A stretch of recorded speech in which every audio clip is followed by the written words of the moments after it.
Hi and welcome to Holly Cottage. Quick demonstration of how to use the cooker hob. So firstly we just have to make sure the power's on. That's controlled by this button over here. Yes, nicely on. So we can move to the hob itself. The hob is controlled by these buttons down here at the front. To turn the hob on, we select this button here to the right hand side at the bottom. Hold it for a few seconds. It will turn on. We can see the ring setting lights have turned on.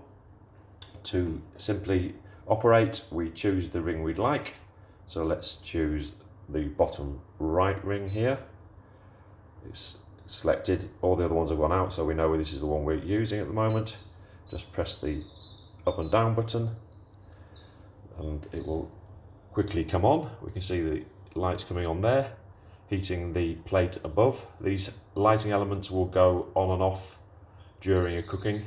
However, the hob ceramic top is still very hot even when that ring isn't on, because it's cooking still up to temperature. So be very careful, don't be fooled that when the light isn't on, the heat isn't there. It is definitely there. So they will come on and off as necessary. We'll just do another quick example. We'll do the top left in this occasion, up to temperature, whichever temperature setting you need.